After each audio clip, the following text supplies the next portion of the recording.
Hi, this is Brad Linder, and I'm here with the HP Mini 5103.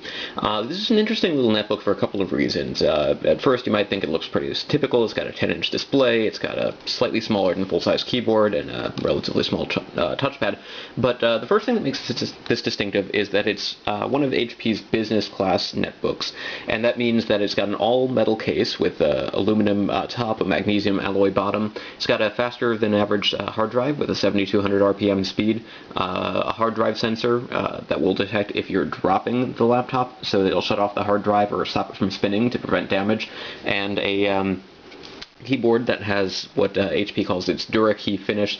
HP says that the keys will sort of last 50 times longer than a typical keyboard. I've heard some people who dispute that claim, and I haven't really had one of these long enough to put it to the complete test, but that's definitely one of the selling points. And this particular model also has some of the other premium features, including, you notice that the screen is kind of thick here. That's because it's a touchscreen display. And this also happens to have a high-definition 1366 by 768 pixel display. So that's a 720p display on a 10-inch netbook. It means you can fit an awful lot more text and graphics elements on the screen than you can on a typical netbook. Although I find that with a touchscreen, it makes things slightly less precise, and that's partly because we have here a capacitive touchscreen, which is kind of cool because it means that you've got multi-touch input, but it also means that you're using your fingertip instead of a stylus generally, and so when you're trying to open and close windows, it can be a little bit tricky. This particular model also has an Intel Atom N550 processor. That's a dual-core processor. It's the first dual-core processor from Intel in the Atom series that's really meant for netbooks. There have been a couple of others that have taken Atom 330 and Atom 525, N525, and other dual-core processors that were really designed for desktops and put them into netbooks. But this is the one of the first laptops to ship with the 1.5 gigahertz Atom processor dual-core meant for netbooks. And in general, that means that it tends to be pretty zippy, pretty good at multitasking, a little bit faster than a typical netbook at certain tasks that take advantage of dual-core processors, but it's still slower than a lot of other computers out there. The Atom line is really intended to be primarily a low-power processor, not a high-performance processor. So let's take a look at some of what you can do. Try and double-click here. There we go. So there's an on-screen keyboard. I find myself not using it too much here because it's kind of an awkward layout I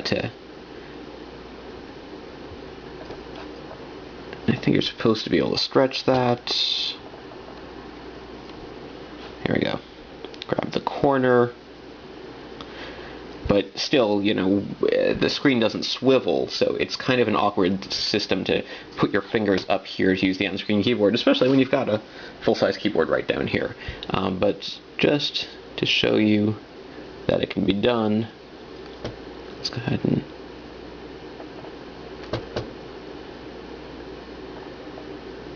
Okay, and so I'm having trouble even entering text here using that keyboard, so let's just go ahead and close that for now.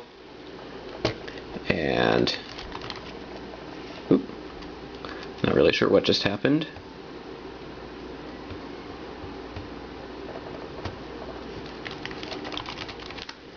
Let's load up a website here. Load another one in the background. Maybe another one.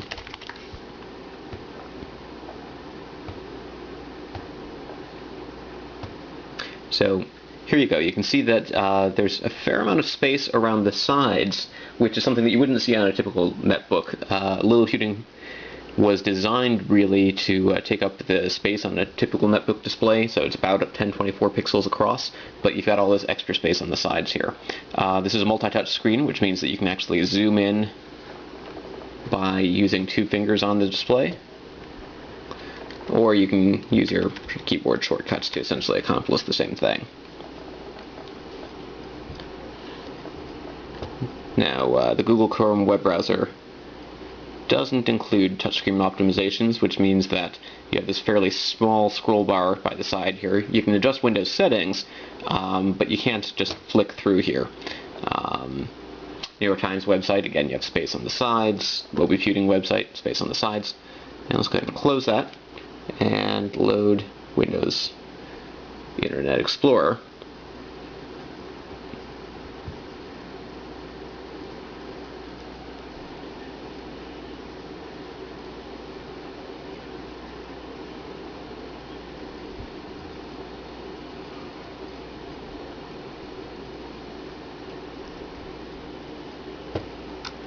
Okay, that time we had no problem entering text using the touchscreen. And now I believe, yeah, so we can actually go ahead and flick right through there. Now there should be extensions for Firefox and other browsers that let you do the same thing using the touchscreen here. The touchscreen isn't standard, it's an option on the HP Mini 5103, but if you do get it, you can see that scrolling is fairly smooth. It's a little bit jerky, but it pretty much works. Zooming is also a little bit jumpy here.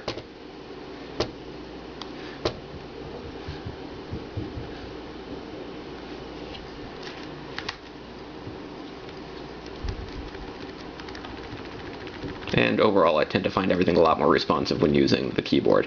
Your results may vary. Now another thing here is when you're trying to use the touchscreen to click on different elements, I find that because it's fingertip touch, and I don't know how well you can see this here, but when I touch the screen, you see a sort of little button and a circle pops around it. When you try to touch fairly small controls here, like the minimize button, I'm actually having I was actually trying pretty hard there to minimize the display, or the window, and it took a number of tries of tapping before I was able to get it just right. And so you might wind up having problems, especially around the edges of the display, hitting the X button or the minimize or the maximize buttons. Once you do get the hang of it, it's not too bad, but it really could have been done a little bit better. In order to emulate a right click, you can press and hold, and then you have open, empty, recycle bin, etc. I'm going to go ahead and empty the recycle bin, and again, didn't quite press it, got it on the second try. So, you know, in general, I tend to find touchscreen displays work better when you can hold a machine in tablet mode. If there was a swivel here on the screen, you could fold it down over the keyboard, hold it like a tablet. That would be great. The touchscreen is fairly responsive, but when you've got sort of high-resolution display, you might want to consider adjusting the dot pitch or making some other changes so that the text and the icons and other things are slightly larger, because right now you've got very small targets that you're trying to push with a very big implement, which is a fingertip. Overall, though, pretty impressed with the capabilities here of this machine. Just show you a little bit more. It handles high-definition video playback without a problem. This particular model has the Broadcom HD Crystal accelerator.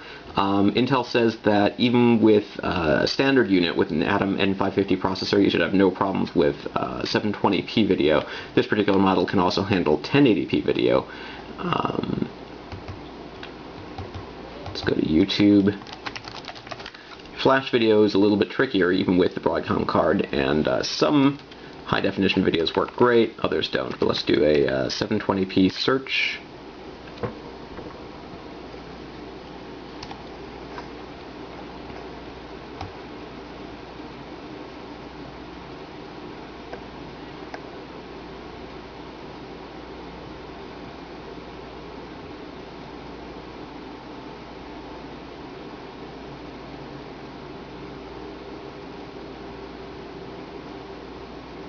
Okay, so this is actually even in 360p and it's having issues, although it looks like we might be looking at an ad, not a full video. Let's try another search here. But you can see that ad is not playing smoothly, and that's probably because it's relying on the processor, not the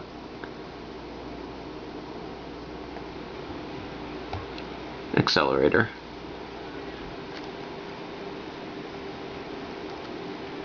Okay, so now we're watching a movie in 360p. Let's up the resolution to 720.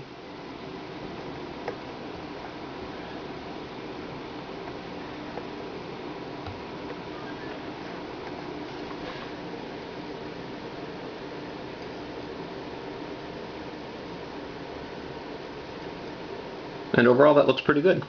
So there you go. That's the first look at the HP Mini 5103. It looks like it's buffering here. That's just an internet connection issue.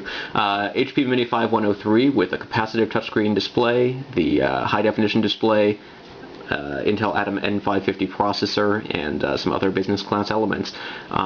Overall, pretty nice. The pricing starts at $399, but for $399 you're not going to get most of those bells and whistles. You'll still get the high quality hard drive, the 7200 RPM hard drive, the metal case, and some of the other things, but you're not going to get the Broadcom Crystal HD accelerator, the high-definition display, the touchscreen, or the Atom N550 processor. Instead, you'll get a single-core processor. So, you know, there are many configuration options for this. The unit I'm reviewing is kind of all decked out, and it's I haven't received the final pricing from Hewlett-Packard yet, but I wouldn't be surprised if it's closer to $600 rather than $400. So for that money, you could probably get a more powerful machine, but at $399, you still get a fairly well-built machine, and then I'm waiting to find out from HP how much it costs to get just the Atom N550 upgrade. My guess is it's going to be around $25 or $50. This is Brad Linder from Liliputing.